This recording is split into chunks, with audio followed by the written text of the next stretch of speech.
মাননীয় সদস্য নীলুফার চৌধুরী মণি, মহিলা আসন 10, আপনার সময় 8 মিনিট। মাননীয় স্পিকার, আপনাকে ধন্যবাদ। মাননীয় স্পিকার, দীর্ঘ 2 দশক পর বড় স্বপ্ন ও মানুষের আকাশচুম্বী প্রত্যাশার চাপ মাথায় নিয়ে রাষ্ট্র ক্ষমতায় এসে প্রথম বাজেট পেশ করেন 4 মাসের সরকার। 2026-27 অর্থ বছরে 9,38,000 কোটি টাকার বাজেট প্রস্তাব করেন সরকারের মাননীয় অর্থমন্ত্রী আমির খসরু মাহমুদ চৌধুরী। আমি আজকে আপনার মাধ্যমে মাননীয় প্রধানমন্ত্রী এবং মাননীয় অর্থমন্ত্রীকে জানাচ্ছি ধন্যবাদ এবং অভিনন্দন। মাননীয় স্পিকার, এবারে বাজেটের শিরোনাম গণতান্ত্রিক, মানবিক, অন্তর্ভুক্তিমূলক অর্থনীতির অভিযাত্রা। মাননীয় স্পিকার, সাবেক অর্থ উপদেষ্টা সালেউদ্দিন আহমেদ বলেছেন এবারের বাজেট জনতুষ্টিমূলক বাজেট। অর্থমন্ত্রী বলেছেন অর্থনীতি ঘুরে দাঁড়াবে 4র্থ বছরে। মাননীয় স্পিকার, অথচ বিরোধী দলের বন্ধুরা বলেন এই বাজেট নাকি উচ্চবিলাসী বাজেট। আমি দ্ব্যর্থহীন কণ্ঠে বলতে চাই, বাস্তবতা স্বপ্ন ছাড়া বাস্তবতা হয় না। মাননীয় স্পিকার, কবি চাঁদকে স্বপ্নে ছুঁয়েছিল বলেই, কবিতা লিখেছিল বলেই বিজ্ঞান চাঁদকে আবিষ্কার করেছিল। মাননীয় স্পিকার, বাংলাদেশ নামক রাষ্ট্র যতবার অন্যায়, নিপীড়ন, নির্যাতন এবং ফ্যাসিস্টের কবলে পড়েছিল, ঠিক ততবারই পরবর্তীতে বিএনপি সরকার রাষ্ট্রীয় ক্ষমতায় এসে রাষ্ট্রকে সফলভাবে পরিচালনা করেছিল। সেই 1975 সালে যখন হেনরি কিসিঞ্জার বলেছিল তলাবিহীন ঝুড়ি বাংলাদেশকে, বাংলাদেশের গণতন্ত্র ছিল না, বাংলাদেশে খাদ্য ছিল না, বাংলাদেশের মানুষ দুর্ভিক্ষে নিপতিত হয়েছিল। 75-এর পরবর্তীতে শহীদ প্রেসিডেন্ট জিয়া রহমানের হাত ধরে প্রথম বাজেট চ্যালেঞ্জ মোকাবেলা করেছিলেন উনি, এবং পরবর্তীতে উনি শুধু সফলই হন নাই, বাংলাদেশ থেকে খাদ্য রপ্তানি করেছিলেন এবং খাদ্যে স্বয়ংসম্পন্ন হয়েছিলেন। তারই 10 বছর পরে, 1 দশক পরে শহীদ প্রেসিডেন্ট জিয়াউর রহমানের যোগ্য উত্তরসূরি দেশনেত্রী বেগম খালেদা জিয়া স্বৈর শাসনকে অবসান ঘটিয়ে বাংলাদেশের অর্থনীতি, যেটা গভীর অতলায়নে তলিয়ে গিয়েছিল, তাকে খাদের কিনারে তুলেছিলেন। মাননীয় স্পিকার, বাংলাদেশ যখন ফ্যাসিস্টের কবলে মত্ত, বাংলাদেশের সমস্ত টাকা পয়সা যখন দেশ ছেড়ে বিদেশ চলে গিয়েছে, বাংলাদেশের যখন আর কিছুই করার ছিল না, ঠিক তখনই আবারও বাংলাদেশে 2026 সালের নির্বাচনে বাংলাদেশে বিএনপি নেতৃত্বাধীনে আমাদের নেতা জনাব তারেক রহমানের হাত দিয়ে আবার যে বাজেট এই মহান জাতীয় সংসদে উত্থাপন হয়েছে, আমি বিশ্বাস করি এই বাজেট আবার আমাদের আগামীতে সফলতার মুখ দেখাবে। মাননীয় স্পিকার, বিএনপি সরকার জনগণের সরকার। তারা বিশ্বাস করে আব্রাহাম লিঙ্কনের ভাষায়, by the people, of the people and for the people. তাই তারা অকপটে বলতে পারে আমার আগে আমরা, আমাদের আগে দেশ, সবার আগে বাংলাদেশ। মাননীয় স্পিকার, একটি দেশকে উন্নত করতে হলে সবার আগে যে দেশের জনগণকে সম্পদে রূপান্তরিত করতে হয়, জনগণ সম্পদে পরিণত হলেই আমাদের সেই রাষ্ট্রকে কল্যাণকর রাষ্ট্র বলা হয়।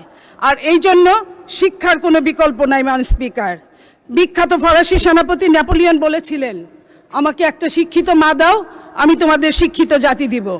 ইসলাম বলেছেন দুলনা থেকে কবর পর্যন্ত জ্ঞান অর্জন করো। রাসূলুল্লাহ সাল্লাল্লাহু আলাইহি সাল্লামের উপর কুরআন নাজিলে প্রথম শব্দটি ছিল ইকরা, যার অর্থ হচ্ছে পড়ো। মাননীয় স্পিকার, এখান থেকেই শিক্ষার গুরুত্ব বোঝা যায়।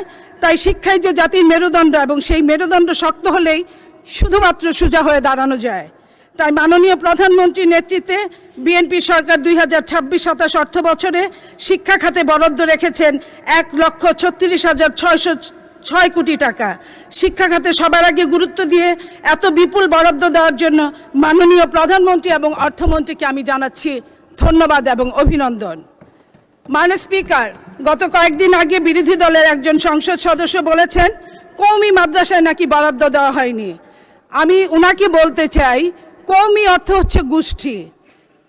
বাংলাদেশ জাতীয়তাবাদী দল কোনো গোষ্ঠীর জন্য, কোনো ব্যক্তির জন্য কাজ করে না। বাংলাদেশ জাতীয়তাবাদী দল, বাংলাদেশের নেতা জনাব তারেক রহমান সমগ্র বাংলাদেশের জন্য কাজ করে। মাননীয় স্পিকার, কবির ভাষায় মাননীয় স্পিকার আমি বলতে চাই, এখন যৌবন যার, যুদ্ধে যাবার তার শ্রেষ্ঠ সময়। এখন যৌবন যার, মিছিলে যাবার তার শ্রেষ্ঠ সময়। এদেশের তরুণদের আমরা তাদের প্রতি শ্রদ্ধাশীল। সেই 71 সালে, 90 সালে এবং 24 সালের তরুণরা আমাদেরকে যা দিয়েছে এই দেশে, আমরা তাদের প্রতি শ্রদ্ধাশীল। এবং আজকের তরুণ, আজকের বাংলাদেশে প্রায় 5 কোটি তরুণ, তাদের মধ্য থেকে মাননীয় স্পিকার প্রায় 8 জন তরুণ এই সংসদে প্রতিনিধিত্ব করছে।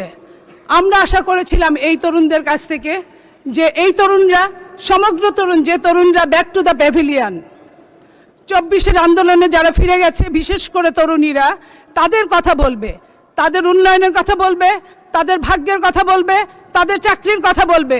কিন্তু আমরা অবাকভাবে দেখেছি তারা এসব কিছুই বলে নাই। একমাত্র তাদের একটাই কথা, গণভোট। এই ছাড়া তারা আর কিছুই বলতে শিখে নাই।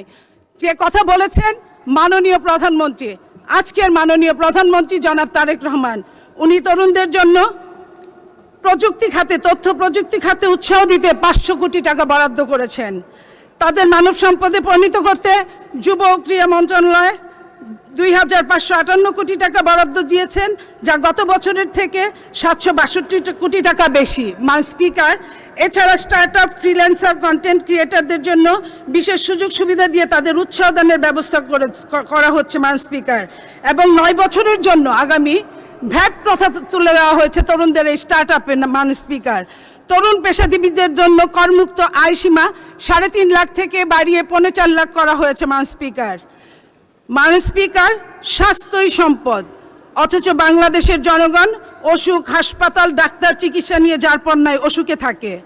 বিএনপি সরকার 2026-27 অর্থ বছরে আগের অর্থ বছরের দ্বিগুণ, প্রায় 69,409 কোটি টাকা বরাদ্দ রেখেছেন, যা জিডিপির 1.01%।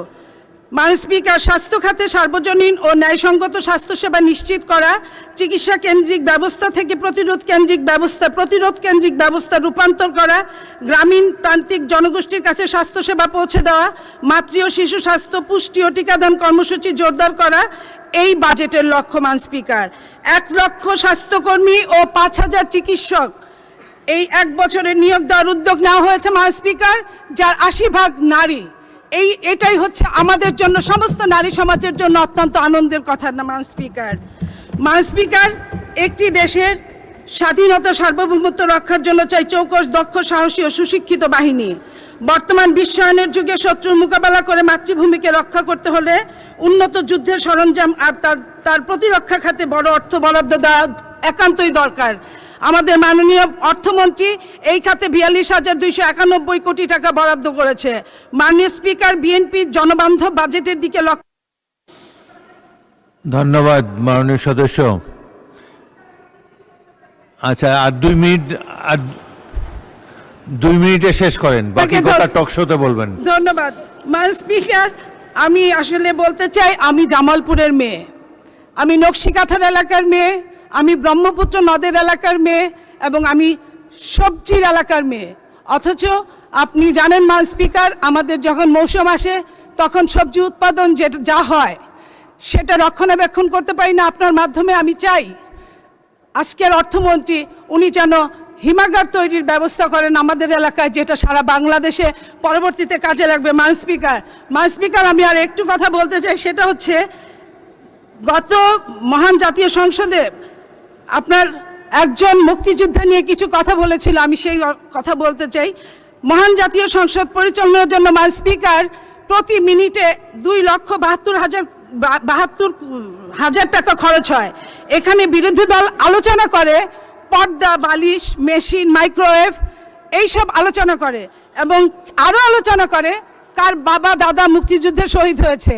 আমি আপনার মাধ্যমে বলতে চাই মাননীয় স্পিকার, যিনি সংসদ সদস্য বলেছেন উনার বাবা মুক্তিযুদ্ধে শহীদ হয়েছেন, অথচ উনার জন্ম হয়েছে 1981 সালে, 10 বছর পরে জন্ম হয়েছে। আমি আপনার মাধ্যমে জানতে চাই, মায়ের গর্ভে থাকা ভ্রূণ কি 10 বছর কারো পেটে থাকে? মাননীয় স্পিকার, আমি শুধু এই কথাটা বলতে চাই, মুক্তিযোদ্ধাই যে হতে হবে সংসদ সদস্য হওয়ার জন্য এটা কোনো কথা না।